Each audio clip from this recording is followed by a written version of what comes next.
अपने अनुभव से बड़ी सुंदर बात संत कहते हैं। कहते हैं यह तो गति है अटपटी, सटपट लखे न कोय।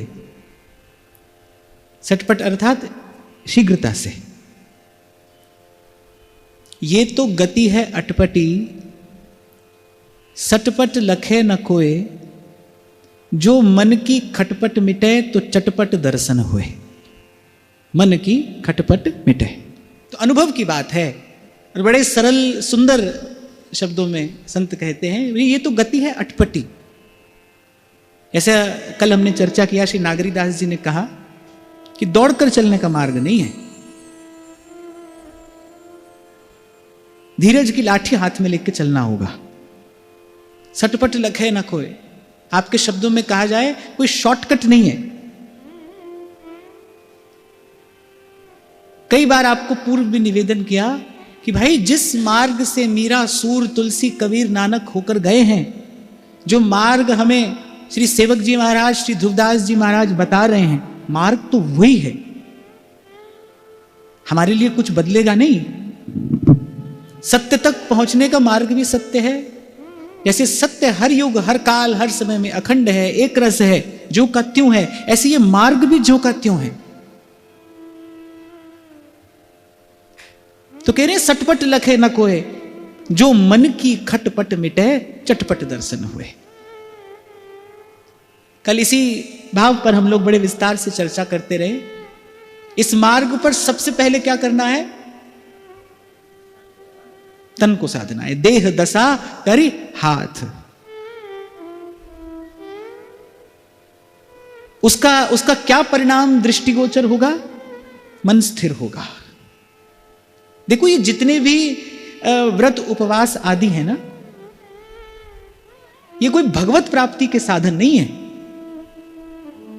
ये जितना भी कुछ है ये कोई भगवत प्राप्ति का साधन नहीं है। हां, पर आरंभिक अवस्था में देह की शुद्धि के लिए, देह को साधने के लिए, नियमित संयमित जीवन के लिए ये आवश्यक है। तो देह को साधने से क्या होगा? मन स्थिर होगा, मन की खटपट समाप्त होगी। ध्रुवदास जी कह रहे हैं ना, काम कामना वासना मन ते कर सब दूर। राधा वल्लभ लाल भज रसिकन जीवन मूर। मन की खटपट समाप्त होगी। और कह रहे जैसे मन की खटपट समाप्त होती है,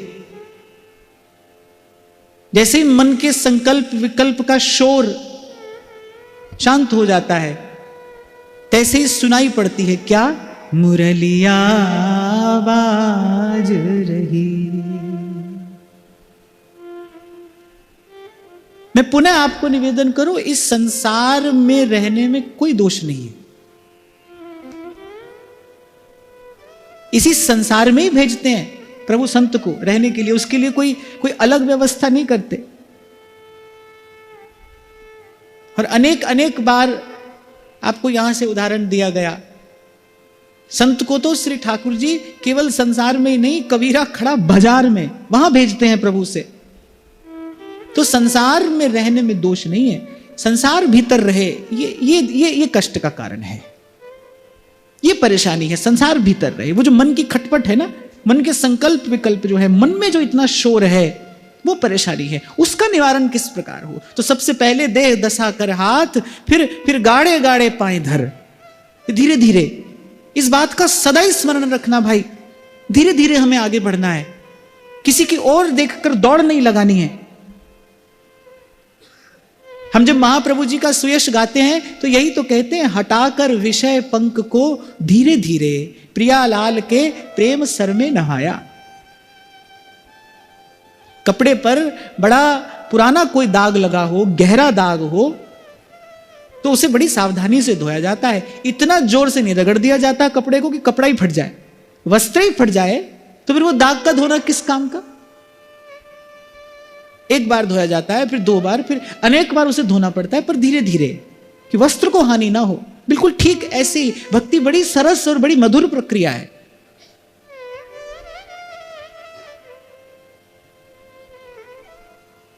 और जब मन स्थिर होता है बुद्धि अनुकूल हो जाती है, श्रद्धा युक्त जब हो जाती है। देखो, श्रद्धा तो आपकी मेरी सबकी कहीं ना कहीं है। कामी ही नारी प्यारी जिमी, लोभी ही प्रिय जिमी दाम। किसी की कंचन में श्रद्धा है, किसी की कामिनी में श्रद्धा है, कोई अपने मान और अभिमान के पोषण में लगा है, किसी की अपने में ही श्रद्धा है। तो श्रद्धा तो सबकी कहीं ना कहीं है। इसीलिए मैंने एक शब्द का प्रयोग किया, जब श्रद्धा अनुकूल हो जाए। अनुकूल माने भजन भाव के अनुकूल हो जाए। और जब तन मन बुद्धि एक साथ होते हैं, जब तन मन बुद्धि एक साथ भगवदीय भाव में प्रवेश करते हैं, तो फिर क्या होता है, फिर चित्त के विक्षेप समाप्त हो जाते हैं। उसी स्थिति को शांति कहते हैं। देखो, मन जो भी प्राप्त करेगा उसका ठिकाना नहीं है कि वो कितनी देर के लिए उस भाव में टिका रहेगा, क्योंकि मन का तो स्वभाव है। हमारे जीवन में शांति कब स्थिर होगी? मन शांत होने से नहीं, जब चित्त का विक्षेप समाप्त हो जाए।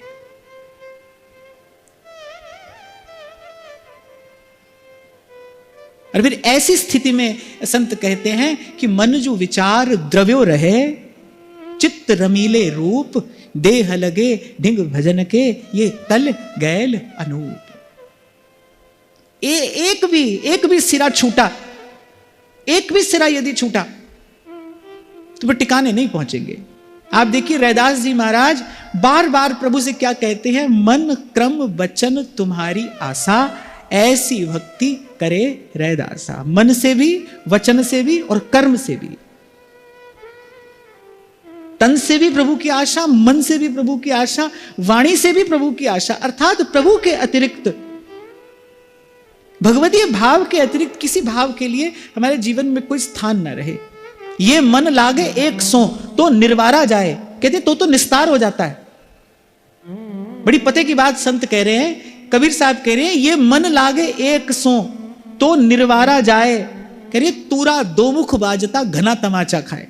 तूरा कहते हैं ढोलक को, मृदंग पखावत जो भी है उसके दो मुख होते हैं ना। कह रहे तूरा दो मुख बाजता, उसके भाग्य में क्या है, कह रहे घना तमाचा खाए, तो जीवन भर तमाचा पड़ता है। माने मन दो जगह लगा तो सतत पीड़ा ही पाएगा, क्लेश पाएगा। यही श्री महाप्रभु जी ने कहा, ये जो एक मन बहुत ठौर कर कहो कौन सच पायो। अगर मन में खटपट है तो समझना मन कहीं कहीं और लगा है, लगना चाह रहा है, तभी मन में खटपट है। एक और लग जाए तो कोई खटपट नहीं। और मैं तो ये अनुभव कर पाया हूं अब तक कि मन की एकाग्रता ही मन की शक्ति भी है, मन की एकाग्रता ही मन का बल भी है, मन की एकाग्रता ही मन का विश्राम भी है, मन की एकाग्रता ही मन की निर्मलता भी है। मन एकाग्र हो, और यह कहने की आवश्यकता नहीं कि एकाग्र प्रभु में ही हो, क्योंकि प्रभु के अतिरिक्त मन कहीं और एकाग्र हो ही नहीं सकता। एक छोटा सा उदाहरण मैं आपको दूं। आपने कभी पेंडुलम वाली घड़ी देखी हो? पुराने समय में होती थी ना एक घड़ी पेंडुलम वाली, पेंडुलम यहां से वहां, वहां से यहां हिलता है। अब कोई कहे कि भाई उस पेंडुलम पर दृष्टि स्थिर कर लो। अरे जब पेंडुलम ही स्थिर नहीं है तो उस पर दृष्टि कैसे स्थिर होगी? वो दाईं ओर जाएगा तो दृष्टि भी दाईं ओर जाएगी, बाईं ओर जाएगा तो दृष्टि भी बाईं ओर जाएगी। तो संसार में तो मन एकाग्र हो ही नहीं सकता, संसार में चित्त एकाग्र हो ही नहीं सकता, क्योंकि संसार स्वयं ही अस्थिर है, संसार स्वयं ही पल पल में बदल रहा है। संसार तो प्रतिपल परिवर्तनशील है ना। स्थूल और सूक्ष्म धरातल पर संसार में सतत परिवर्तन हो रहा है। जैसे हमारे शरीर में नित्य परिवर्तन हो रहा है, हमको दिखाई नहीं पड़ता, स्थूल दृष्टि से दिखाई नहीं पड़ता, पर भीतर ही भीतर सतत परिवर्तन हो रहा है। भीतर बाहर इस संसार में सब कुछ धीरे धीरे सरक रहा है। संस्कृति इति संसारः। तो जब संसार ही स्थिर नहीं है, यहाँ की कोई वस्तु, यहाँ का कोई भाव, यहाँ की कोई स्थिति स्थिर नहीं है, इसमें मन कैसे स्थिर होगा, चित्त कैसे एकाग्र होगा? और जो व्यक्ति यहां मन लगाने की चेष्टा कर रहा है वो तो भाई अपने लिए दुख ही खरीद रहा है, ऐसा तो कभी होने वाला नहीं है। और मैं फिर दोहरा रहा हूं अपने शब्द, मन की एकाग्रता ही मन की शक्ति है, मन की एकाग्रता ही मन की निर्मलता है, और एकाग्र मन ही पवित्र मन है जो एकाग्र है। और एकाग्र में पहला शब्द है एक। एक उस दिन जो हम चर्चा कर रहे थे ना कि मंदिर में अनेक अनेक देवी देवताओं के विग्रह जो लोग स्थापित करते हैं, वो भाव की दृष्टि से तो हम एक और रखें, वो सिद्धांत की दृष्टि से भी और मनोविज्ञान की दृष्टि से भी अनुचित है। मन एक में लगेगा तो निर्वारा जाए, एक मन। नहीं तो संत उपहास करते हैं स्थिति का कि तूरा दो मुख बाजता घना तमाचा खाए। बड़े लोग एक बात कहते हैं, एक ऐसी कहावत है बोलचाल की भाषा में, कहते दो घरों का मेहमान जो है ना वो भूखा ही रह जाता है।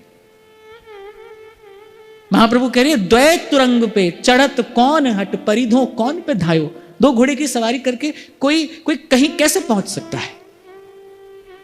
कहीं दो कौन अंक पे राखे जो गणिका सुत जाए। एक वेश्या के पुत्र को कौन अपना पुत्र कहेगा? तो मन की खटपट मिटे, और कहने खटपट मिटे तो चटपट दर्शन होए। आपको यदि जल में अपना प्रतिबिंब देखना हो, अपनी परछाई देखनी हो, तो उसके लिए जल का स्थिर होना आवश्यक है। जल यदि स्थिर है तो प्रतिबिंब दिखेगा, जल अस्थिर है तो नहीं दिखेगा। ऐसे ही अंतःकरण भी है। मन स्थिर है तो चारों ओर जो वस्तु है उसका अनुभव होगा और उसी का ही अनुभव होगा। और जैसे ही उसमें किसी संकल्प विकल्प का कंकड़ पड़ा, और एक और बात मैं यहां पर आपको निवेदन करूं, केवल संसार का संकल्प नहीं, कैसा भी संकल्प, कैसा भी संकल्प। यही परिक्रमा मार्ग पर बाबा भजन करते थे। यमुना जी में उनकी बड़ी प्रीति थी, उनकी बड़ी निष्ठा थी। तो उस समय तो श्री यमुना जी बड़े दिव्य स्वरूप से प्रवाहमान थी। नित्य संध्या के समय अनेक अनेक भक्त वैष्णव संत लोग श्री यमुना जी की आरती करते थे। ऐसी उनके मन में एक इच्छा हुई, और बड़े निष्प्रिय महात्मा थे, भजनानंदी संत थे। तो ऐसी एक मन में इच्छा हुई कि भाई एक सुंदर सा घाट बन जाए यहां, जहां पर नित्य श्री यमुना जी की आरती हो से। अब बाबा तो बड़े निष्प्रिय थे, यद्यपि अनेक अनेक धनी मानी लोग उनके चरणों की सेवा में उपस्थित हुआ करते थे, पर बाबा ने कभी किसी से कुछ स्वीकार नहीं किया। वो एक भाव उनके मन में आया कि भाई ऐसा हो जाए। उन्होंने किसी से कह दी अपने मन की बात। अब लोग तो चाहते ही थे कि बाबा कुछ कहें और कभी हमें सेवा का अवसर मिले, पर कहते बहुत कुछ थोड़े से काल के बाद, कुछ दिन के बाद ही बाबा ने बड़ा व्याकुल होकर उस व्यक्ति को कहा, नहीं भाई हमारी कोई इच्छा नहीं है, तुम्हारे मन में जैसा आए तुम करो, पर हमारी कोई इच्छा नहीं है। केवल एक संकल्प मन में आने से बोले हमारा जो भजन भाव था उसमें भारी विक्षेप उपस्थित हो गया। इसे कहते मन का एकाग्र होना, ठहर जाना मन का। इसे कहते मन की खटपट समाप्त हो जाना। फिर कोई भी संकल्प का कंकर उसमें पड़ा तो उसमें भारी विक्षेप उपस्थित हो जाएगा। सरल शब्दों में भी अगर हम समझें, वस्त्र जितना उजला होता चला जाएगा उस पर तो पानी की छींट भी चमकती है। बहुत उजले वस्त्र पर तो जल की छींट भी चमकती है। पर ध्यान रखना भाई, वो जो वस्तु की अनुभूति है, कल हम जिस भाव पर चर्चा कर रहे थे कि यत्र तत्र अपने इष्ट और आराध्य का ही अनुभव हो, दर्शन हो, ऐसी अनुभूति तो इस प्रकार निश्चल स्थिर मन को ही संभव है। मन की खटपट मिटे। मैं बड़ी विनम्रता पूर्वक आपको ये बात कह रहा हूं, आप अन्यथा ना लेना और ध्यान से इसको समझने की चेष्टा करना कि कभी कभी ऐसा भी देखने में आता है कि जो लोग सेवा करते हैं वो बाहर ही बाहर अपनी सेवा का इतना विस्तार करते चले जाते हैं कि फिर वो भजन भाव में प्रवेश करने के लिए उनके पास समय ही नहीं रहता। मैं फिर आपको आज तीसरी बार मैं ये बात आपको निवेदन कर रहा हूं, तन को सेवा में लगाना है, आवश्यक है लगाना, पर क्यों लगाना है? ताकि तन का अनुगमन करते करते मन सेवा में पहुंचे। मैं तो आपको यह कहूंगा भाई, आपकी सेवा ऐसी हो जिसमें आपको और लोगों का आश्रय बहुत अधिक ना हो, जो आप स्वयं कर सको, ऐसी आपकी सेवा हो। वो थोड़ी हो अधिक हो ये आप देखो। जब दीक्षा भी होती है तो मैंने कभी नहीं कहा कि आपको ऐसे ही सेवा करना है। मैं ये तो अवश्य कहता हूं कि सेवा करना, जैसे आपसे बन पड़े वैसी सेवा करना। और मैंने तो यह भी देखा है कि एक सेवा की कृपा से दूसरी हो जाती है, दूसरी की कृपा से तीसरी हो जाती है। पर प्रयास आप ये करना कि आपकी सेवा में आपको अन्याश्रय बहुत अधिक ना हो। और जो लोग विशेष रूप से यहां रहकर एक साधक की भांति भजन कर रहे हैं, उनको तो इस बात का विशेष ध्यान रखना चाहिए। बाहर कुछ सजाते सजाते कहीं मन में बहुत खटपट ना होने लगे, मेरा कहने का तात्पर्य यह है। बाहर का मंदिर सजाते सजाते कहीं मन के मंदिर में हलचल ना बढ़ जाए, इसका ध्यान रखना चाहिए। क्योंकि क्या हुआ कि हमारे महाप्रभु जी की जो रस रीति है, काल के क्रम से उसमें भी बहुत बहुत मिलावट होती चली गई। बहुत सारी बातें हमने यहां वहां से देख ली, यहां वहां से सीख ली। जो महाप्रभु जी की परिपाटी है, मैंने कई बार आपको निवेदन किया, जो बात ध्रुवदास जी कह रहे हैं, जो बात सेवक जी ने कही है, जो हमारे श्री महाप्रभु जी की बात है, उसका अनुभव तो दत्त चित्त हृदय ही करेगा। उसकी अनुभूति तो भजन भाव परायण मन को ही होगी। ध्यान रखना भाई, सेवक शरण कहां रहे, अनत नहीं विश्राम, कै वाणी हरिवंश की, कै हरिवंश ही नाम। ये जो चेतना हमारा परम विश्राम पाएगी, ये तो नाम और वाणी में ही पाएगी। वो जो रस की अनुभूति होगी, प्रियालाल की केली की जो अनुभूति होगी, वो जो रूप की स्फुरना होगी, वो तो भीतर ही होगी ना भाई। अंतःकरण को ही तो हमें तैयार करना है। इसलिए मैंने कहा कहीं बाहर सब सजाते सजाते मन में खटपट ना हो जाए, मन में हलचल ना बढ़ जाए। और हो सकता है ये बात आपको सुनने में अटपटी लगे, पर मैं बहुत विचार पूर्वक आपको ये बात कह रहा हूं। आपकी भजन भावना ऐसी हो जिसमें आपको बाहर किसी दूसरे की, किसी वस्तु व्यक्ति की अपेक्षा कम से कम हो, कम से कम। ये प्रेम का मार्ग है भाई। प्रेम तभी तो स्वतंत्र है कि उसको किसी की आवश्यकता भी नहीं है, इसको किसी की अपेक्षा भी नहीं है।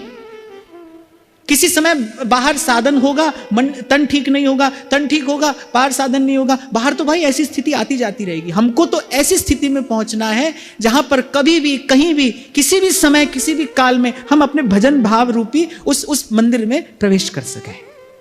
जब हमने श्रीमद् भागवत के एकादश स्कंद की चर्चा की थी तो उसमें अवधूत गीता की हमने चर्चा की थी।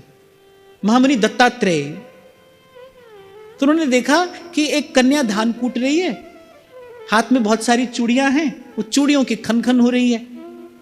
घर में अतिथि बैठे हैं, कन्या नहीं चाहती कि अतिथि को पता चले। अब एक एक करके सब चूड़ी उतार दी, केवल दो दो चूड़ी हाथ में है। फिर तो भी शोर तो है, फिर एक एक चूड़ी जब रह गई तब शांति है। ये भजन का मार्ग है भाई। अकेले ही चलना है, बिल्कुल अकेले जाना है। इसीलिए आरंभ में मैंने कहा कि किसी की ओर देखना नहीं। प्रत्येक जीव की अपनी अपनी एक यात्रा है, उसकी अपनी अपनी एक वृत्ति है, उसका अपना एक संस्कार है। इसलिए जब कोई दीक्षा निवेदन पत्र पर यह लिखकर भेजता है ना कि मैं चाहती हूं मेरे पति की भी दीक्षा हो जाए, वो कह रहे मेरी पत्नी की भी दीक्षा हो जाए। भाई दीक्षा कोई पति पत्नी की होती है? आपको यहां पर भी वही घर और संसार लेकर आना है ना भाई। ये तो प्रेम गली अति सांकरी। हो जाए तो बड़ी अच्छी बात है, पर नहीं भी हो तो भी भाई भजन के मार्ग पर अकेले चलना है। यहां पर कोई साथ नहीं है। यहां तो केवल गुरु का भाव, गुरु की कृपा और गुरु का आश्रय लेकर इस मार्ग पर चलना है, और बिल्कुल अकेले ही जाना है, बिल्कुल अकेले जाना है। एक समय तो ऐसा आएगा जब आप भी नहीं रहेंगे, जब एकांत की स्थिति आएगी तो आप भी नहीं रहेंगे। अकेलापन क्या होता है? जब मन को यह लगे कि कोई और चाहिए। और एकांत क्या होता है? जब मन को यह कहे कि मैं पर्याप्त हूं, किसी की आवश्यकता नहीं है। तो एक एकांत की स्थिति ऐसी भी आएगी जब आप भी नहीं रहेंगे, तो दूसरा तो कोई इस पर चल ही कैसे सकता है। इसलिए भाई हमको किसी के जैसा नहीं होना, किसी की ओर देखकर भी नहीं चलना। हम स्वयं को देखें। एक बड़ी अच्छी पंक्ति मुझे कहीं लिखी हुई मिल गई, पढ़ के बड़ा आनंद हुआ। बोले अपनी खुदाई करने में ही खुदा निकलता है। बोले अपनी खुदाई में ही खुदा निकल के आता है। सहजो बाई कहती है, आपुन ही को खोज मिले तब राम सनेही। हम कहां खड़े हैं, हम कैसे हैं, सहज में हमारा मन कैसा है। माला अच्छी लगती है, माला करो। सेवा अच्छी लगती है, सेवा करो। श्रवण करना अच्छा लगता है, श्रवण करो। कीर्तन अच्छा लगता है, कीर्तन करो। आप देखो कि मेरा मन कैसा है। सबसे सहजता से मन किस भाव को ग्रहण कर रहा है, बस उसी को चुनकर वहीं से अपना मार्ग बनाते हुए चलना है। हाँ, पहुंचना यही है कि मन जो विचार द्रव्यो रहे, चित्त रमीले रूप और देह लगे ढिंग भजन के। मोहे मन क्रम बचन तुम्हारी आसा, ऐसी भक्ति करे रे दासा। और आज ये विचार आप यहां से लेकर जाना, इसका चिंतन करना, देखना आपकी भजन भावना ऐसी हो जिसमें आपको किसी अन्य का आश्रय कम से कम हो, न के बराबर। तभी भक्ति स्वतंत्र सकल गुण खानी। स्वतंत्र, बिल्कुल अकेली उस कुटिया में रहती है शबरी। क्या साधन कर रही है? बस मार्ग झाड़ बुहार देती है, बेर चुन लाती है। आप देखो बगल में उन शबरी जी की कुटिया के पड़ोस में जो ऋषि मुनि है ना, वो सुबह से लेकर शाम तक कितने नियम संयम से वेदोक्त शास्त्रोक्त श्रेष्ठ साधन कर रहे हैं, और भगवान को नहीं पड़ी भाई किसी भी बात से। अरे सीधी बात है भाई, प्रिया प्रीतम को अगर कभी द्वार खटखटाना हुआ तो आपके बंगले का द्वार थोड़ी खटखटाएंगे, वो तो हृदय कुंज का ही द्वार खटखटाएंगे ना। वहां एकांत होगा तो वो आएंगे। हमारे इष्ट का स्वभाव देखो कैसा है, चल रही भीड़ ते न्यारे खेलें। स्वामी जी कह रहे हैं हमारे प्रिया प्रीतम का स्वभाव कैसा है, चल रही भीड़ ते न्यारे ही खेलें। अगर श्री जी को कभी आना हुआ आपके पास, प्रियालाल की आपके निकट आने की इच्छा हुई, तो कहां आएंगे? घर बंगले में नहीं आएंगे भाई, वो तो हृदय कुंज का ही द्वार खटखटाएंगे। पहले भी आपको मैंने सुनाई थी ये बात, महाराज जी के ही जीवन का अनुभव है। श्री रसिकपद रेणु जी महाराज, प्रिया प्रीतम आ गए, बोले आप बिना बुलाए कैसे आ गए? बोले बाबा तेरी कुटिया में एकांत देखा सो चले आए। जिस मन में खटपट नहीं होगी, उसी मन में तो उस रस की स्फुरना होगी, उसी हृदय में तो वो रूप स्फुरित होगा। जहां एकांत होगा तो देखना बाहर की कोई भी क्रिया हमें ऐसी नहीं करनी जिससे हमारे मन में भीड़ बढ़ जाए। दोनों हाथ जोड़कर क्षमा याचना पूर्वक मैं ये बात कह रहा हूं कि मैं देखता हूं ठाकुर जी का उत्सव करेंगे, ठाकुर जी का उत्सव करेंगे, बाहर इतना हल्ला मचा देते हैं कि जिनका उत्सव कर रहे हैं उन्हीं से ही मन का तार नहीं जुड़ता। मैं कुछ जीवन में अनुभव हुआ, सो अनुभव आपसे बांट रहा हूं। आपने तो ठाकुर जी का उत्सव किया, ठाकुर जी को लाल लड़ाएंगे, उत्सव करेंगे, लेकिन उत्सव करने में आपने बाहर इतना हल्ला कर लिया कि वो जो मन का तार, जिनके लिए सब कुछ किया, मन का तार ही उनसे नहीं जुड़ा, वो समय यूं ही चला गया। तो भाई चलते चलते समझ में आया कि नहीं, ये उत्सव तो कहीं और हो रहा है, ये उत्सव तो कहीं और होगा, ये उत्सव तो कहीं भीतर होगा। और मैं तो कहता हूं एक प्रेमी हृदय के लिए, एक रसिक हृदय के लिए क्या उत्सव है। जीरन पट अति दीन लट ये सरस अनुराग, विवश सघन बन में फिरे गावत जुगल सुहाग। अरे ध्रुवदास जी ने तो स्पष्ट कहा, हित ध्रुव निरखत नेक नहीं, वैभवता की ओर रंच प्रेम में अपनपो हारत नवल किशोर। एक बार विचारो तो कि हमारे इष्ट को चाहिए क्या, हमारे इष्ट की हमसे अपेक्षा क्या है, प्रियालाल हमसे क्या चाहते हैं? क्या वो 56 भोग 36 व्यंजन चाहते हैं? वो सुंदर सुंदर वस्त्र आभूषण चाहते हैं? ना, वो तो चाहते हैं नेत्रों में प्रेम के अश्रु, वो तो चाहते हैं वो गदगद वाणी, वो चाहते हैं वो द्रवीभूत चित्त, वो चाहते हैं हृदय का एकांत।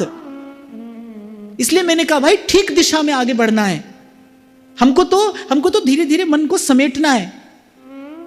अरे खूब संतों का मैंने दर्शन किया, जैसी सेवा उनसे बन पड़ती थी ऐसी सेवा करते थे, पर दिन भर कर क्या रहे हैं? कह वाणी हरिवंश की, कह हरिवंश ही नाम। आपको लाल लड़ाना है प्रियालाल को, तो सुनाइए प्रियालाल को ध्रुवदास जी की वाणी। संत कहते हैं वाणी हित ध्रुवदास की, सुन जोरी मुस्कात। आपको प्रियालाल को सुख देना है तो नित श्री हरिवंश सुनाम कहें और नित राधिका श्याम प्रसन्न रहें। कहने का मेरा तात्पर्य ये कि हमें अपना हृदय निकुंज तैयार करना है भाई। जो 2-3 दिन से हम चर्चा कर रहे हैं, देह को भजन में लगाना है, किस लिए? मन लगे, बुद्धि अनुकूल हो, चित्त विक्षेप रहित हो, हमारे भीतर उस एकांत की रचना हो, हम भीतर उस एकांत तक पहुंचे जो प्रियालाल को प्रिय है, जो श्री जी को प्रिय है। और ये बात जो मैंने आपको आज निवेदन की, क्योंकि ये कहना आवश्यक था। बहुत बार मेरे देखने में आता है कि व्यक्ति बाहर फिर उलझता ही चला जाता है, बहुत उलझ जाता है वो बाहर, वो साज सामान संग्रह करता करता बहुत उलझ जाता है। एक उदाहरण दिया था कुछ दिन पहले मैंने आपको, ठाकुर जी को कोई चांदी का झुंझुना लाकर यहां निवेदन कर दे, तो ठीक है भाई, वो प्रेम से भेंट लाया है, जो लाता है प्रभु स्वीकार करते हैं, पर क्या वो लाडली लाल के स्वरूप के अनुरूप भेंट है? नहीं है, वो स्वरूप के अनुरूप नहीं है।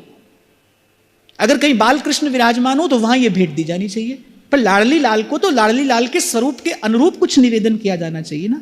ऐसे ही जो श्री महाप्रभु जी के आराध्य प्रिया प्रीतम हैं, श्री महाप्रभु की आराध्या जो जोड़ी है, वो जो वृंदावन की दंपति संपत्ति है, हमें यह विचार करना है उनको क्या प्रिय है। हमारी श्री जी को सबसे अधिक प्रिय क्या है? हमारी प्रिया जी को सबसे अधिक प्रिय है एकांत। लाल जी को सबसे अधिक प्रिय है एकांत, जहां भीड़ ना हो। भीड़ में रहना उन्हें नहीं सुहाता। अरे जो उनका नाम जपते हैं उनको भीड़ में रहना नहीं सुहाता। सेवक जी कह रहे हैं श्री हरिवंश नाम रस झिले, क्यों सोहे लोगन में मिले। जो इनका नाम जपते हैं, जो इनका भजन करते हैं, अरे उनको भीड़ में रहना नहीं सुहाता, भजन एकांत जिन मन समानी, उनका हृदय हंस जैसा हो जाता है जो केवल मानसरोवर में ही विचरण करता है। इसलिए भाई ये जानना समझना आवश्यक है, तभी गाड़े गाड़े पाई धर, तभी सोच समझ के चला जाएगा, तभी विचार पूर्वक विचार युक्त हमारी यात्रा होगी। सत्संग से यही विवेक तो हमें प्राप्त करना है। फिर आगे कहते हैं, जहां तहां और न सूझई वस्तु ही लागे दौर, श्री रसिक नृपति मार्ग गहे तब सब आवे सो। कह रहे जहां तहां और न सूझई। ये स्थिति कब आती है? जब आप वस्तुतः वास्तविक अनन्यता को प्राप्त करते हैं, जब वस्तुतः मन अनन्य हो जाता है। अनन्य का अर्थ यह नहीं है कि मैं एक को देखूंगा दूसरे को नहीं देखूंगा, इसे समझिएगा। अनन्य का अर्थ यह नहीं है मैं एक को देखूंगा और दूसरे को नहीं देखूंगा। अनन्य का अर्थ है जब एक के अतिरिक्त दूसरा है ही नहीं, जब उसे एक के अतिरिक्त दूसरे की कोई अनुभूति नहीं है, दूसरा है ही नहीं। मीरा कहती है ना, मेरे तो गिरधर गोपाल दूसरों ना कोई। यद्यपि मीरा जी ने तो किसी और भाव से कहा, पर संत इसका एक ये भी अर्थ देते हैं कि मीरा कह रही है मेरे तो गिरधर गोपाल दूसरों ना कोई, अर्थात जित देखूं तित श्याम मई है, दूसरा कोई है ही नहीं। गिरधर गोपाल के अतिरिक्त दूसरा कौन है? तो यहां जब नागरीदास जी कह रहे जहां तहां और न सूझई, पर यह स्थिति आएगी कैसे? जब तन मन को समेट कर रखा जाएगा। देखना कि कहीं मन दुविधा में न पड़ जाए, मन दो तरफ नहीं चला जाए। बड़ी प्यारी बात संत कहते हैं, धरती फाटे मेघ मिले कपड़ा फाटे डोर। धरती में कहीं दरार आ जाए तो जल बरसता है, दरार भर जाती है। कपड़ा फट जाए तो धागे से उसको सिल दिया जाता है। धरती फाटे मेघ मिले कपड़ा फाटे डोर, तन फाटे को औषधि मन फाटे नहीं ठौर। तन फट जाए तो औषधि है, कपड़ा फट जाए तो डोर है, धरती फट जाए तो मेघ बरस कर उसे भर देते हैं। पर कह रहे मन फाटे नहीं ठौर। जिसका मन दुविधा में पड़ गया उसके लिए कोई ठिकाना नहीं, जिसके मन में खटपट है उसे कहीं ठिकाना नहीं। वो जाकर हिमालय की किसी कंदरा में क्यों ना बैठ जाए, पर जिसके भीतर खटपट है उसको कहां ठिकाना है? तो पहले ही भाई हमारे मन में बड़ी खटपट है, तो ध्यान रखना कि भजन का मार्ग तो ऐसा चुनना है और भजन के मार्ग पर ऐसे चलना है कि वो मन की खटपट धीरे धीरे मिटे। गत सत्र में भी मैंने आपको कहा था, एक संबंध छोड़कर आए यहां दूसरा बनाया, एक घर छोड़कर आए यहां दूसरा घर बनाया, एक नाता तोड़ा यहां दूसरा बनाया। क्या क्या परिवर्तन हुआ? क्या बदला? कुछ भी तो नहीं बदला, कुछ भी नहीं बदला। इसीलिए मैंने आपको निवेदन किया था, आज मैं फिर कह रहा हूं, गीता में 5वें अध्याय में भगवान अर्जुन से कह रहे हैं, जो सर्वथा निरपेक्ष रह सकता हो, जिसको वस्तुतः किसी की आवश्यकता ना हो, बड़ी त्याग का मार्ग तो उसके लिए है जो सर्वथा निरपेक्ष रह सकता हो। दूजे तीजे जो जुरे साक पत्र कछुआई, ताही में संतोष कर रहे अधिक सुख पाई। जो ऐसा कर सकता हो उसके लिए त्याग का मार्ग है भाई। वो त्यागी और वो बैरागी कहलाने योग्य है। यहां दूजे तीजे की छोड़ो, यहां 2 घंटा भोजन में देर हो जाए, अरे 2 घंटा तो बहुत बड़ी बात है।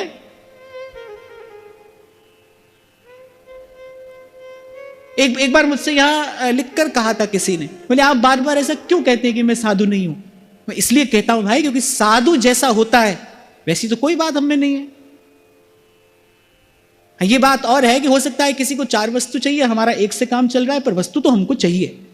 अभी हमें वस्तु भी चाहिए, अभी हमें व्यक्ति भी चाहिए, हमें थोड़ी थोड़ी तो सब चीज की आवश्यकता है। तो झूठा दंभ अपने माथे नहीं डालना है कि भाई हम त्यागी हैं, हम बैरागी नहीं है, हम अभी नहीं है।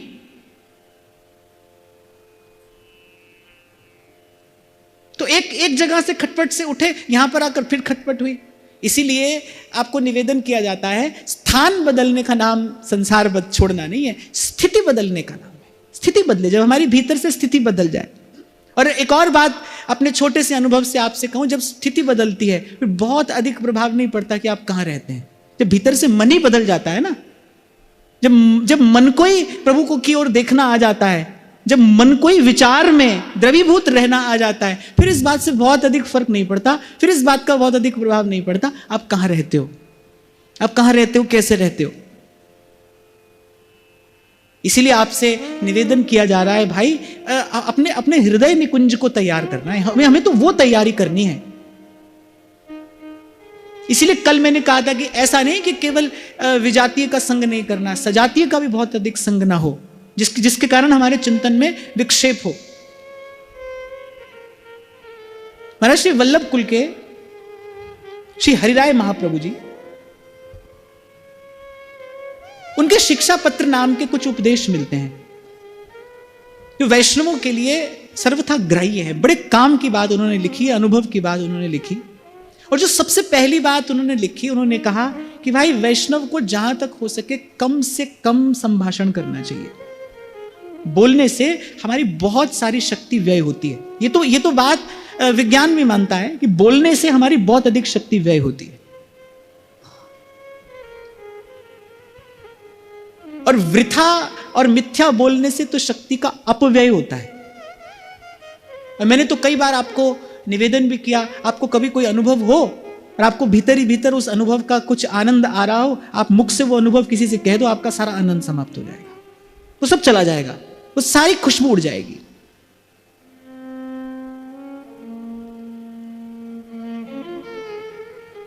इसीलिए उस दिन मैंने आपसे कहा कि दिन भर आप फोन देखते हैं, फिर आप अपने मन को ये कह के समझा लेते हैं भाई हम तो दिन भर सत्संग सुनते हैं। आप दिन भर यहां बैठते हैं, वहां बैठते हैं, इससे बात करते हैं, उससे बात करते, फिर हम तो दिन भर सत्संग कर रहे हैं। ऐसा सत्संग काम का नहीं भाई। मुझे कुछ दिन पूर्व की बात है, शायद महाराज जी ने बहुत अच्छी बात कही थी, जब यहां से निकल के जाओ तो यदि आपको कुछ देर के लिए ऐसा लगे ना कि भाई अब किसी से बात करने की इच्छा नहीं है, तब समझना आप सत्संग से उठकर गए हो।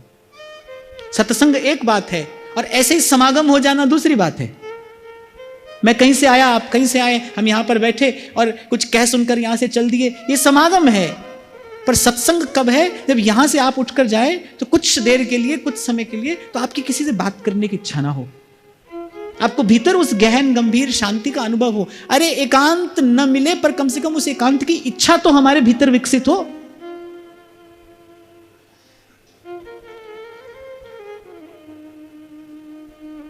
मुझे प्रसाद से कोई परेशानी नहीं थी कभी भी। हम तो गाते ही दिन रात महिमा प्रसाद की हैं, प्रसाद से परेशानी नहीं थी। पर मैं बाहर जब यहां वहां सब आयोजन आदि होते थे तो वहां मैंने आरंभ के दिनों में एक बात देखी, कितनी भी श्रेष्ठ चर्चा यहां से क्यों ना हो जाए, पर यहां से बाहर जैसे ही लोग प्रसाद तक पहुंचते थे सब समाप्त हो जाता था। 10-15 साल पहले की बात मैं आपको बता रहा हूं। वो देखकर मैंने इस बात का विचार किया, मैंने कहा भाई ये अनावश्यक वस्तु, इसकी कोई आवश्यकता नहीं है। सत्संग ही प्रसाद है। ये जो विचार आपको यहां से मिल रहा है यही प्रसाद है। जैसे कल मैं आपको कह रहा था ना, राधा वल्लभ लाल का दर्शन ही प्रसाद है। राधा वल्लभ लाल का दर्शन ही प्रसाद है। और एक और बात बताऊं भाई, श्री जी की इच्छा होगी ना तो आपको राह चलते आते जाते कोई भी प्रसाद दे देगा। अगर श्री जी को ही आपको प्रसाद देना है, पहुंचाना है, तो ऐसे कहीं ना कहीं से मिल जाएगा। तो वृंदावन धाम अपार। क्यों आपको सबसे आगे जाकर बैठना है? क्यों ना? ये तरीका नहीं भाई मंदिर जाने का, ये तरीका नहीं दर्शन करने का। इसीलिए हमारी भावनात्मक उन्नति नहीं होती। और कभी कभी तो यह भी देखा जाता है कि भाव में अभाव और हो जाता है। कभी कभी यह भी देखा गया है कि भाव में अभाव हो जाता है, पर उसका कारण बाहर कोई नहीं है, उसका कारण हमारा अपना मन है, हमारी अपनी दुर्बलता है। हमें किसी को दोष नहीं देना है, बाहरी किसी वस्तु व्यक्ति स्थिति को दोष नहीं देना है, हमारी अपनी दुर्बलता है। अरे राधा वल्लभ लाल के सन्मुख जाइए, दूर कहीं आपको स्थान मिले, खड़े होइए। मैं तो पहले दिन से आपसे कहता आया हूं कि ऐसी स्थिति हो कि आपको दर्शन ना होता हो तो भी चिंता की बात नहीं। श्री जी के आंगन में इस भाव से खड़े हुए, श्री जी आपको देखें, श्री जी की दृष्टि आप पर पड़े। पर आप अपने लिए सब व्यवस्था खरीदने का प्रयास करते हैं। दर्शन भी अपने लिए खरीदना, प्रसाद भी अपने लिए खरीदना। खरीदने जैसा ही तो है। कुछ ले देकर अगर आपने लिया तो वो खरीदना ही है। इसकी कोई आवश्यकता नहीं है। कम से कम एक साधक को तो इसकी कोई आवश्यकता नहीं है। तो मैं देखता था कि यहां इतनी सुंदर चर्चा होती है और चर्चा के बाद बाहर वही उधम शुरू हो जाता है प्रसाद के नाम पर। सारी दुनिया का फसाद जो है वो प्रसाद के स्थान पर होने लगता था। तो मैंने कहा भाई अनावश्यक बात है। और आपको एक और बात बताऊं, जब हमने शुरू में निर्णय लिया तो सब लोगों ने कहा बोले ऐसे कैसे चलेगा, ऐसे कैसे चलेगा। पर खूब चला भाई, खूब चला, चल रहा है, आप सबकी कृपा से चल ही रहा है, चलता रहेगा। क्योंकि भाई ये जो यहां से आपको मिल रहा है ये व्यासपीठ का प्रसाद है। क्षमा करना भाई, तन की भूख तो कहीं भी मिट जाती है, मन की भूख नहीं मिटती। यहां से जो प्रसाद मिलता है ना वो मन की भूख मिटाने वाला प्रसाद है, वो मन को तृप्ति देने वाला प्रसाद है।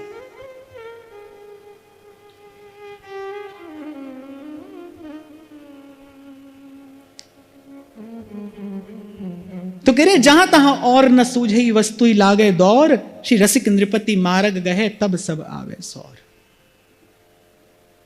कह रहे तभी मन को सबल जानना जब मन सब ओर से सिमट कर अपने इष्ट आराध्य के चरणों में लग जाए। न कुछ और कहना है, न कुछ और सुनना है, न जानना है, न पढ़ना है।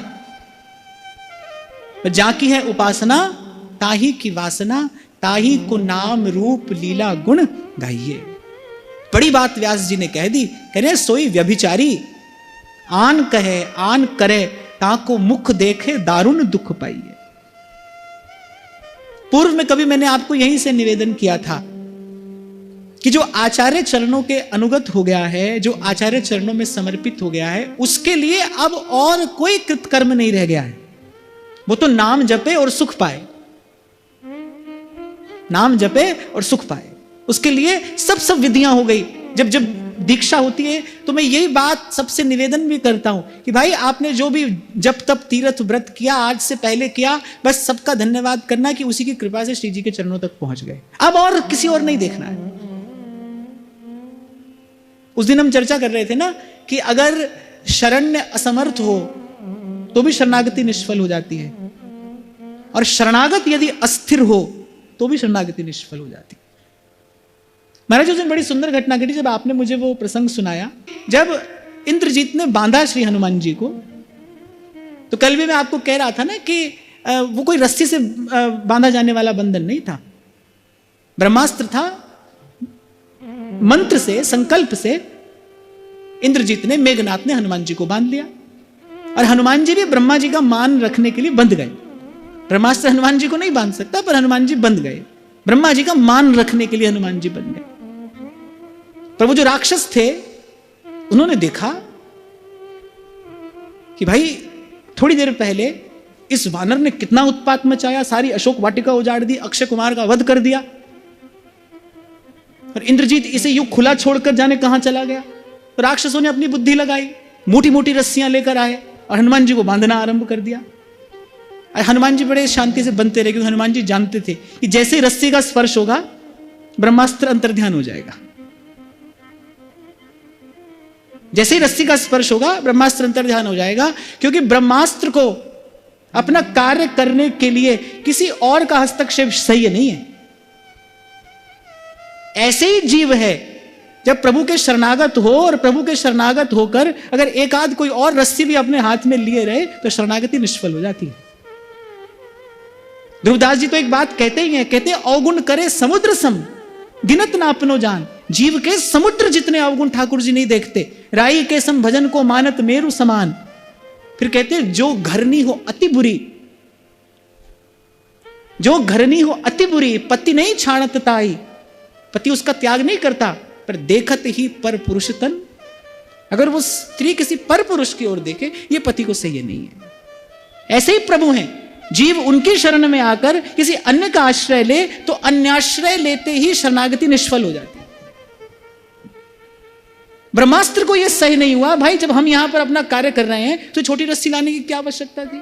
और जैसे ही ब्रह्मास्त्र विलीन हुआ, इंद्रजीत ने आकर राक्षसों को बहुत प्रताड़ित किया। वाल्मीकि रामायण में महाराज जी इसका पूरा प्रसंग आता है। इंद्रजीत ने राक्षसों को बहुत प्रताड़ित किया कि मूर्ख राक्षसों, ये तुमने क्या किया, मेरा ब्रह्मास्त्र व्यर्थ करा दिया। ब्रह्मास्त्र जैसी शक्ति। अच्छा एक और बात है, यहां हनुमान जी के पराक्रम का तो दर्शन होता है, कि हनुमान जी को नियंत्रित करने के लिए इंद्रजीत को ब्रह्मास्त्र चलाना पड़ा, जो ब्रह्मांड की सर्वोपरि शक्ति है, जिसके आगे और कुछ नहीं है। अच्छा, हनुमान जी बड़े आनंद में थे जब वो राक्षस लाने लगे ना रस्सी। हनुमान जी ने कहा लो हमारा काम और आसान हो गया, ब्रह्मा जी का सम्मान हमने करना था वो हमने कर लिया, अब हम बिल्कुल स्वतंत्र हैं। उन मूढ़ राक्षसों को ये नहीं पता था कि इस रस्सी से पहले तो हनुमान जी बंधे थे, पर रस्सी बांधने के बाद तो हनुमान जी स्वतंत्र हो गए।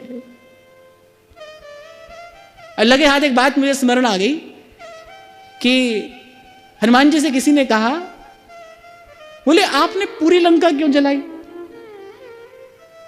जो जो निर्दोष लोग थे उनका भी सबका घर जला दिया आपने, ऐसा क्यों किया?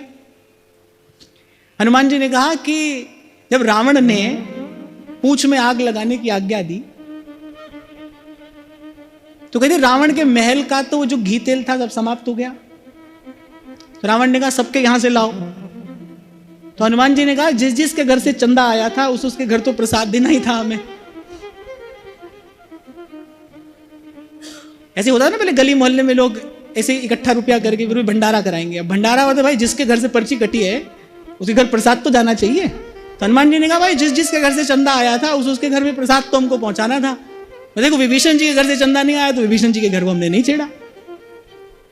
खैर हनुमान जी तो हनुमान जी हैं, पर यहां मैं आपको यह निवेदन कर रहा था कि शरणागत फिर प्रभु के आश्रित होकर फिर किसी और न देखे।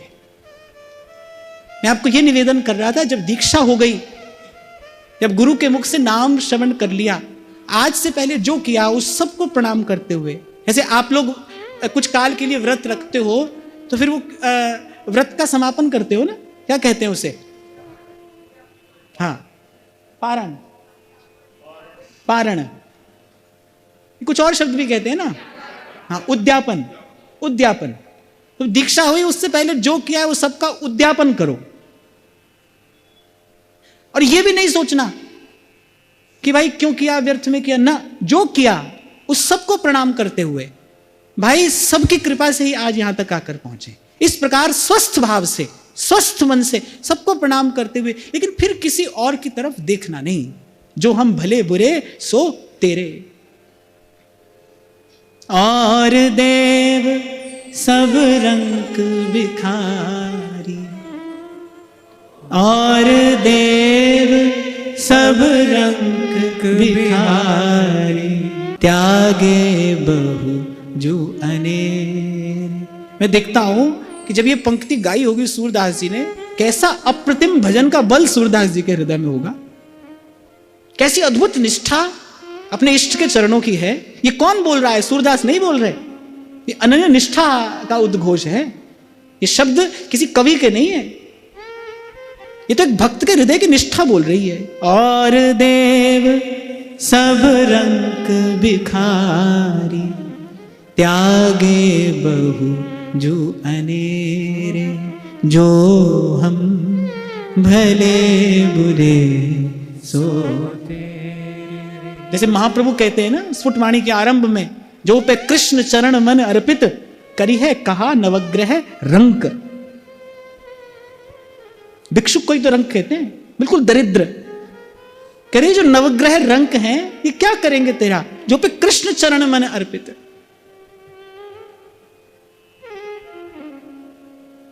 तो श्री कृष्ण का अनुग्रह हो तो भाई कोई ग्रह कुछ नहीं बिगाड़ सकता। क्या बिगाड़ेगा? सूरदास प्रभु तुम्हारी कृपा ते, सूरदास प्रभु तुम्हारी कृपा ते, पाए सुख जो घनेरे, जो हम भले बुरे सो तेरे। ईमानदारी से बताओ हाथ में कौन पहनता है नीली पीली लाल अंगूठी?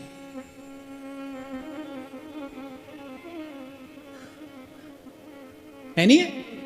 किसी ने नहीं पहनी, बहुत अच्छी बात। मान लो ये समझ लो जो पहनता है उसके जीवन में अन्याश्रय है, और जिसके जीवन में अन्याश्रय है उसकी भजन भावना कभी न तो स्थिर होगी न सिद्ध होगी, जिसके जीवन में अन्याश्रय है। अब आप कहोगे आप भी पहनते हो कभी कभी,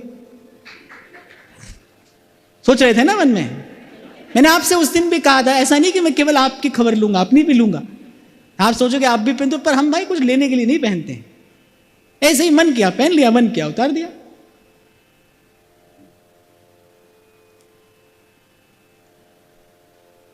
पर जिसने किसी उद्देश्य से पहना है, जिसने किसी कामना से पहना है, जो समझता है कि इससे मुझे कुछ प्राप्त होगा, इससे मुझे कुछ मिल जाएगा, वो ध्यान रखे कि उसके जीवन में पराश्रय है। और जिसके जीवन में पराश्रय है उसकी भजन भावना कभी स्थिर नहीं होगी। जो भजन का आनंद है उससे वो वंचित रहेगा। जब तक पराश्रय है, जब तक किसी अन्य भाव का, किसी अन्य वस्तु का, किसी अन्य व्यक्ति का कैसा भी कोई आश्रय है, तब तक मन में खटपट रहेगी। और दूसरी बात, हमारे ठाकुर जी को न तो ये सह्य है न स्वीकार है। ठाकुर जी को ये सह्य नहीं है कि उनके आश्रित कोई जीव वो अपने मन में किसी और की भी आशा रखे। बड़ी पीड़ा हो रही थी द्वारिकाधीश के हृदय में, जब उस दुशासन ने साम्राज्ञी द्रौपदी के केशों पर हाथ लगाया। बड़ी पीड़ा हुई भगवान को, पर भगवान क्या करते? द्रौपदी के मुख से क्या प्रकट हुआ? द्रौपदी ने कहा, यदि इस समय भीमसेन यहां होता तो दुष्ट तू जानता नहीं तेरी क्या दशा होती, क्या गति होती। द्रौपदी के मन में पराश्रय था। सभा तक जब पहुंची तब तक भी उन पंचपतियों का आश्रय था। किस किस के आगे तो द्रौपदी ने हाथ नहीं फैलाया। धृतराष्ट्र के सामने गई, पितामह भीष्म को जाकर द्रौपदी ने विनती की, पर संग सखा सब तज गए, कोई ना निभयो साथ। कह नानक यह विपत में एक टेक रघुनाथ। फिर पांचाली को राजसभा में राम नाम सुधे आई, ताको दुख हर्यो करुणा में अपनी पैज बढ़ाई।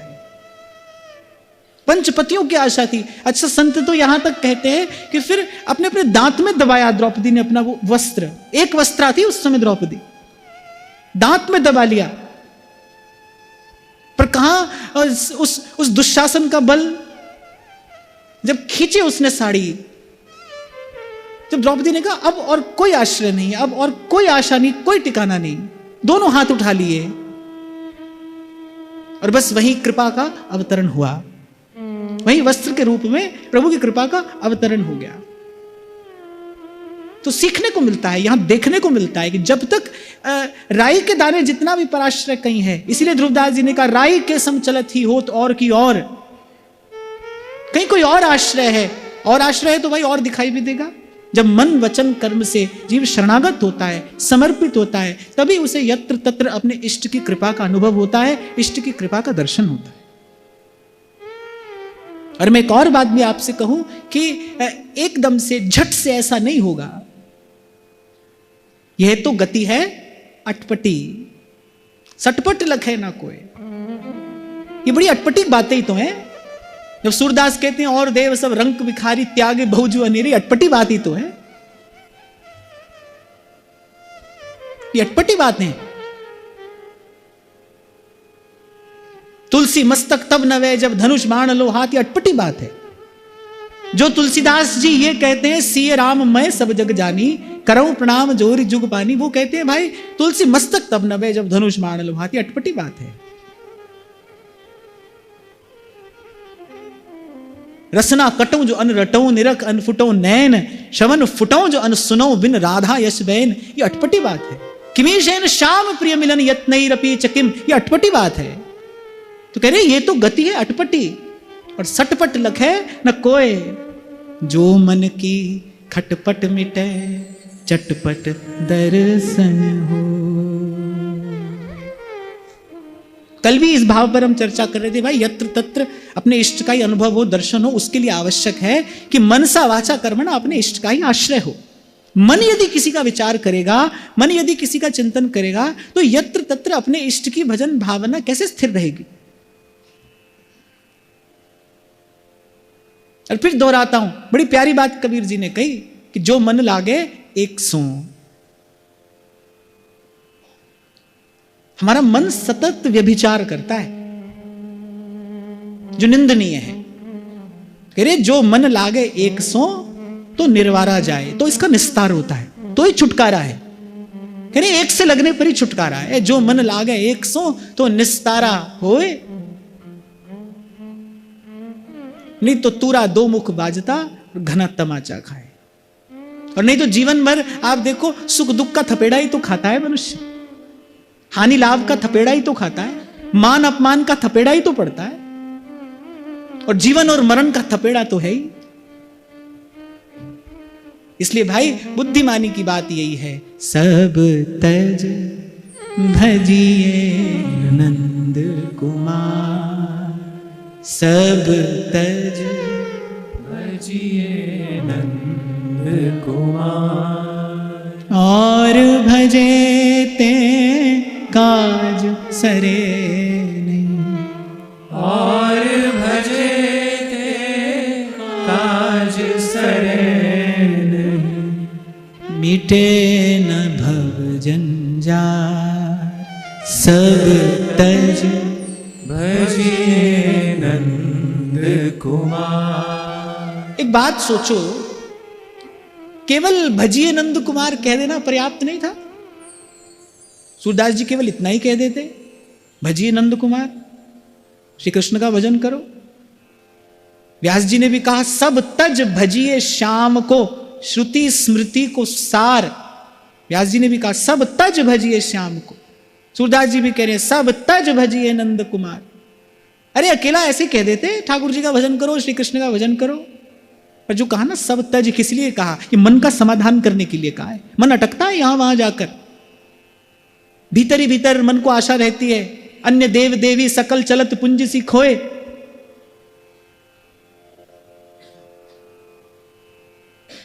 इसलिए उस दिन मैं आपसे कह रहा था, ये जो मंदिर में भीड़ लगा कर रखते हैं वो किसकी भीड़ है? वो तो कामनाओं की भीड़ है। मन के मंदिर में तो एक ही पर्याप्त है भाई, और एक ही अच्छा भी लगता है, एक ही सुंदर भी लगता है। ना मैं देखूं और को और ना तोहे देखन धूम, एक ही पर्याप्त है। कभी कभी अज्ञान के कारण, कभी कभी अबोध के कारण ये भूल होती है। पर ध्यान रखना, ये जो संतों ने कहा ना सब तज भजिए, सब तज भजिए, ये बड़े काम की बात है, महत्वपूर्ण है। और ये स्थिति हमको जीवन में लानी ही होगी, तभी भजन का सुख है, तभी भजन का आनंद है। ऐसा नहीं कि मन केवल संसार में ही खटपट करता है, यहां पर भी बहुत खटपट है, यहां पर भी बहुत खटपट है। विधि निषेध खटपट नहीं है तो क्या है? विधि और निषेध भी एक प्रकार की खटपट है। जैसे हानि लाभ की खटपट है, जैसे मान अपमान की खटपट है, ऐसे विधि निषेध की भी खटपट है। ये करो, ये नहीं करो, ऐसे करो, ऐसे नहीं करो, ये भी खटपट है। तो बलिहारी हमारे महाप्रभु जी की विधि निषेध नहीं, दास अनन्य उत्कट व्रतधारी, निगम नीर मिल एक भयो, भजन दुग्ध सम सेत, हरिवंश हंस न्यारो कियो, प्रगट जगत के हेत। श्री महाप्रभु जी ने सार का सार, रस का रस, वो आपको मुझे प्रदान किया। मन मेरे मीत मेरी कहे माने, हेती तो तू राधा पद पंकज के भ्रमर हुए रही, राधा पद पंकज के भ्रमर हुए रही। तो सब तज भजिए नंद कुमार। अपने ही इष्ट का दर्शन, अपने ही इष्ट का चिंतन, अपने ही इष्ट का आराधन, अपने ही इष्ट का सेवन, अपने ही इष्ट के गुण का, यश का श्रवण और कीर्तन, इसे ही कहते हैं देह दशा करी हाथ। जैसा कल मैंने आपको कहा था ना कि भाई संयमित जीवन हो, नियंत्रित जीवन हो, शरीर स्वस्थ रहे। शरीर को स्वस्थ रखना ही मात्र उद्देश्य नहीं है, स्वस्थ शरीर से भजन करना है। खाली शरीर स्वस्थ रहे यही हमारा उद्देश्य नहीं है। तो स्वस्थ शरीर से भजन हो, आंख ठीक रहे। पर किस लिए ठीक रहे? फिल्म देखने के लिए आंख थोड़ी ठीक रखनी है। आंख इसलिए स्वस्थ रहे कि उससे निरंतर राधा वल्लभ लाल का, लाडली लाल का दर्शन होता रहे, दर्शन का सुख मिलता रहे। शरीर इसलिए स्वस्थ रहे ताकि हम हमारे जीवन में पराश्रय ना आए, हम किसी पर आश्रित ना हो जाएं, किसी दूसरे का अवलंब ना हो, हम किसी के अधीन नहीं हो जाएं, क्योंकि पराधीन सुपनेऊ सुख ना आई। इसलिए शरीर स्वस्थ रहे कि शरीर को भजन में लगाना है। स्वस्थ और सुंदर वस्तु ही तो ठाकुर जी को निवेदन की जाती है।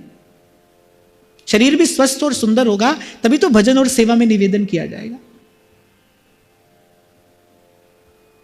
तो इष्ट का ही दर्शन, इष्ट के ही गुण का श्रवण कीर्तन, मन से इष्ट का ही चिंतन आराधन और इस तन से इष्ट का ही सेवन, ऐसी स्थिति हो फिर भजन का आनंद है। नहीं तो भाई भजन का जो आनंद है ना वो किसी ना किसी छिद्र से बह जाता है, वो किसी ना किसी छिद्र से बह जाता है। एक बार एक बड़े बड़े विद्वान पंडित जी थे, पत्नी से बहुत प्रेम करते थे, बहुत विद्वान थे। वो जिस राज्य में रहते थे वहां का राजा जो था वो विद्वानों का आदर करता था। अब पंडित जी उस राजा की सभा में जाकर उपस्थित हुए,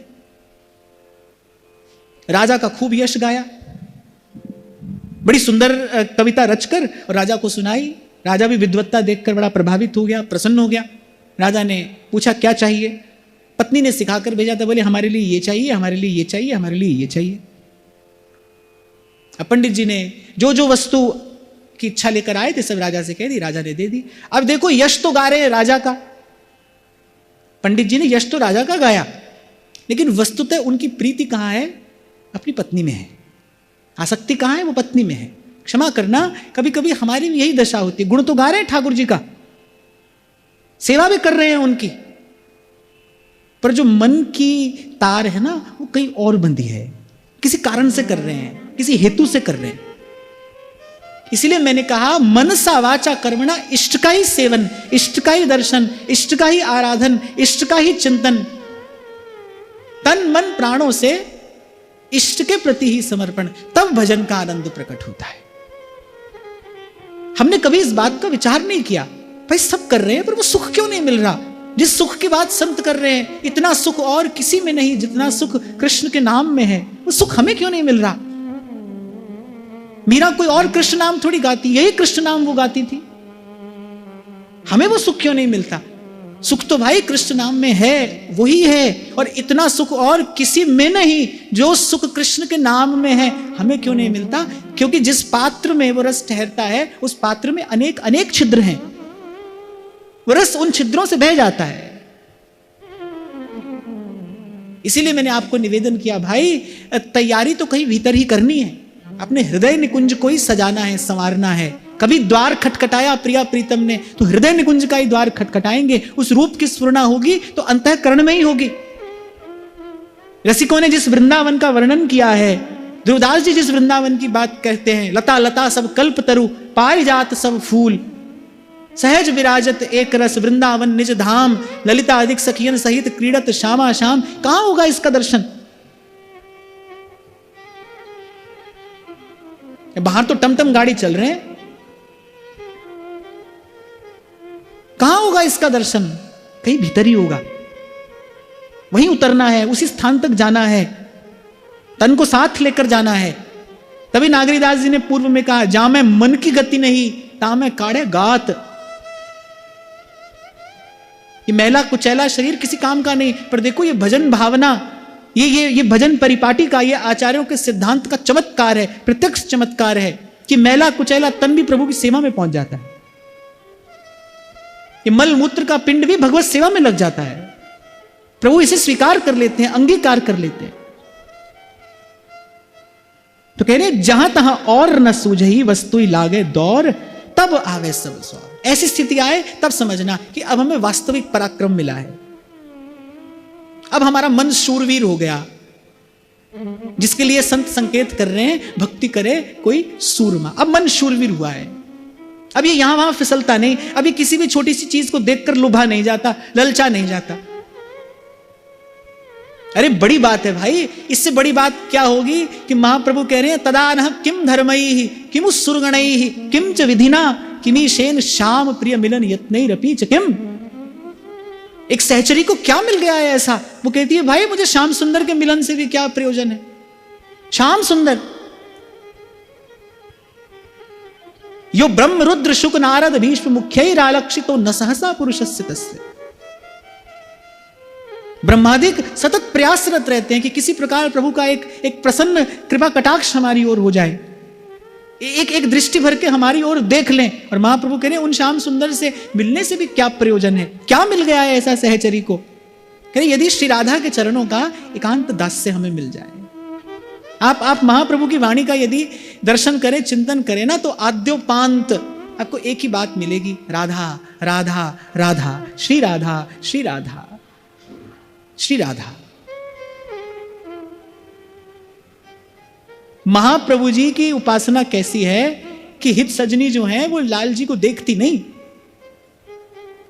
हित सजनी जो है वो लाल जी को देखती नहीं, वो तो केवल प्रिया जी का ही दर्शन करती हैं, प्रिया जी को ही दुलराती हैं। वो तो प्रिया जी के अंग संग लाल जी दिख जाते हैं, वो देखती नहीं है, वो तो दिख जाते हैं, उनके निरंतर अंग संग रहने के कारण दिख जाते हैं। वो चरणों का ध्यान करती हैं, चरणों का दर्शन करती हैं, वहां लाल जी सेवा कर रहे हैं। वो प्रिया जी का जिस विधि जैसा ध्यान करती है, वहीं कहीं निकट ही यत्र तत्र ये मधुकर मंडराता दिखाई पड़ता है, तो लाल जी का दर्शन तो हो जाता है। पर उनकी दृष्टि कहां है? जागृत स्वप्न सुषुप्तिषु स्फुरतु में राधा पदाब्ज छटा, राधा पदाब्ज छटा। और फिर कह रहे वस्तु विचारत ही फिरे भांति भांति के दाई।